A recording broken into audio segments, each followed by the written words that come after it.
What's up, BookTube? It's Leah Cooper, and today I don't know if I can, this is a cocktail. I'm going to call this a cocktail. It's like Kahlua and coffee, like actual cold brewed coffee I made, and root beer with a little cream in it. I'm going to call it a cocktail. So I've got a cocktail and my July TBR. Let's get started. Okay, so in my last video, which was my wrap-up, I mentioned the two books that are carryovers that I'm still reading. One of those is Arabella of Mars by David and Levine. Should be done with that in a couple of days. I'm also currently reading Cloud Atlas. Should be done with that 2 days from now. So this is, I pulled this out of my TBR jar that has my 20 books to read in 2020, like that TBR in it. So this is like a carryover from that I did not get finished, but I will. Another carryover from that is In the Cities of Coin and Spice. So I also pulled this out of my TBR jar last month. I didn't get to this at all last month.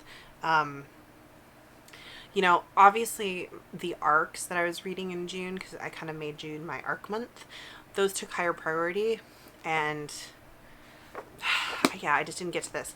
So I am going to try to read this in July because I'm still really behind on my TBR jar. So yeah, still need to try to keep up with that. Now we'll get into library books. So I've got 4 physical books checked out from the library currently.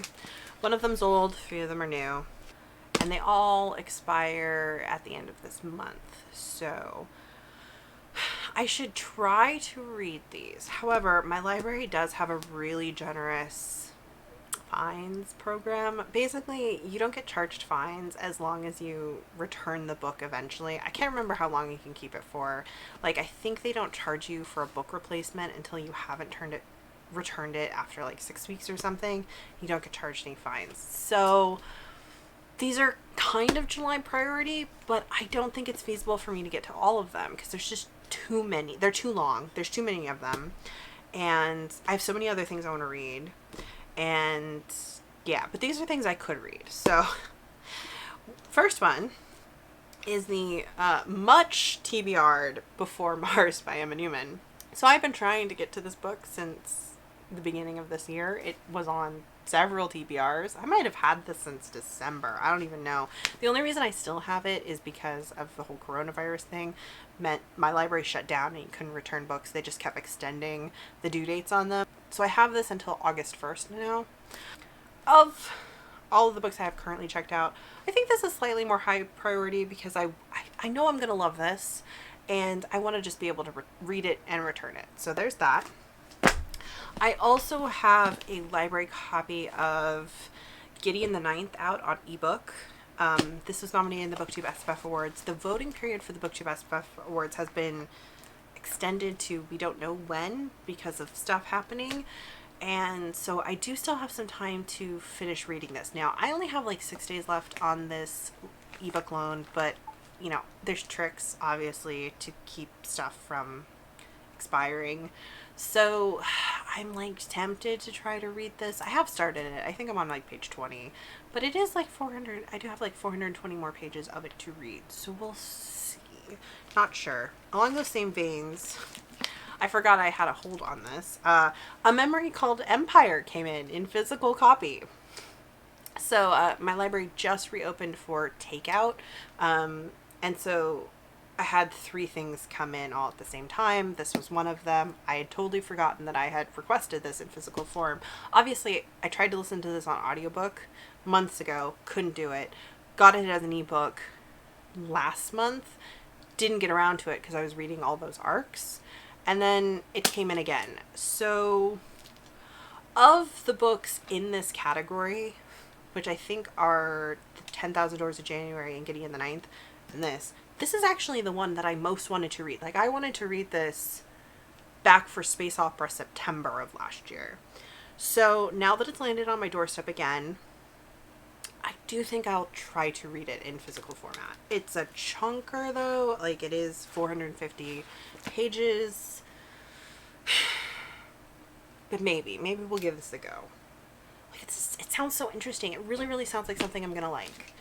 And then the other two books are new YA fantasy releases. I requested both of these months and months and months ago because when I got promoted to the kids department in my former job, I wanted to keep up on new YA releases more. So the first one is Beyond the Shadowed Earth by Joanna Ruth Meyer.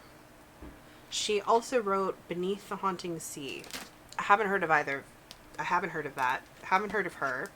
But the summary is this. 9 years after Ida made a pact with the god of the mountain to rule half the world, her hold on the empire begins to crumble. Betrayed and desperate, she embarks on a harrowing journey to confront the god and take back her power. However, he is trapped at the center of an otherworldly labyrinth, and Ida must fight her way through the circles of death, time, and sorrow to reach him. So yeah, YA fantasy. Pretty, it's a simple but kind of elegant cover, I think. So there's that.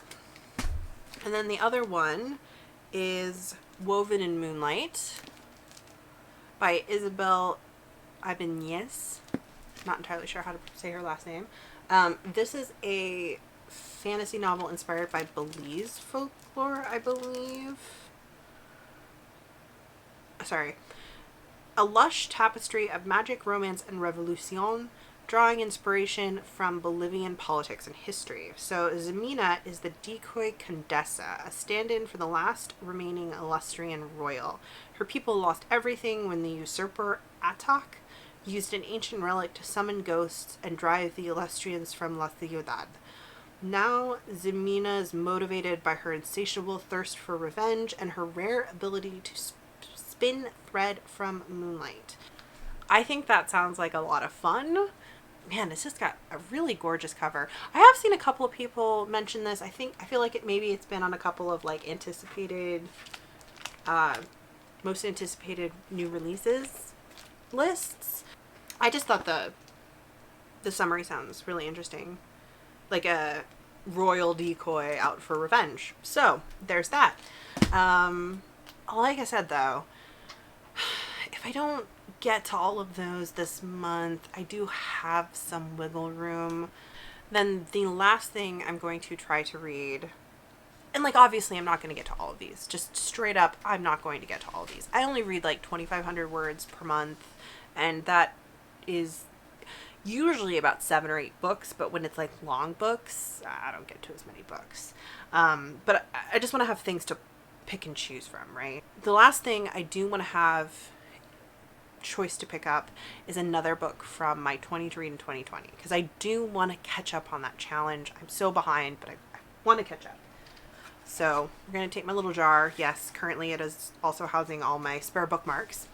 So we're going to scramble these up a little bit and pick one. Now, usually I did say I was going to pick 2 from this every month, and last month I read one out of here, which I didn't like pick, if that made sense. I read Maisie Dobbs last month, and that wasn't on my TBR. So like technically I read Maisie Dobbs and Cloud Atlas last month. Like that's just how I'm going to count it. And this month I'm going to try to read Cities of Coins and Spice plus 1 more. So that'll be 2 each month. Okay, that makes sense, right? And if I pull Maisie Dobbs out of here, I'll just discard it because obviously I didn't like pull it out of here. I just picked it because I felt like reading it.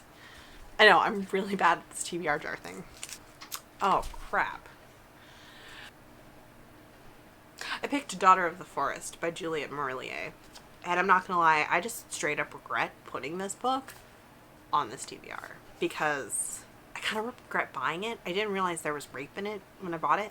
I just, everyone was exclaiming about it, and it was going around BookTube, and it's like almost a classic of fantasy written by a woman. And then Sam from Thoughts on Tomes is like the first person I had seen who mentioned, oh yeah, there's also rape in it, but I'd already purchased it. I'd already put it on this TBR, and I was like, damn it. It's also pretty long. Ugh, it's like 550 pages. Like, there's no way I'm gonna get to this.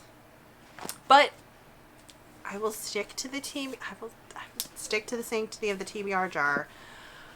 I will start this. Like, here's the thing, right?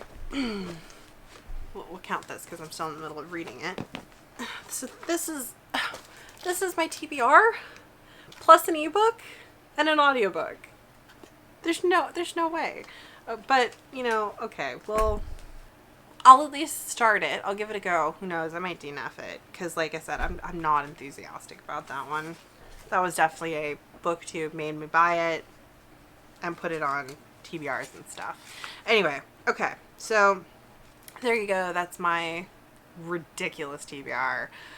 Let me know what you're really excited about to read this month. Have you heard of either of those fantasy new releases? Are they on your radar? Have you read them yet? Let me know that too, and I'll see you guys in my next video. Bye.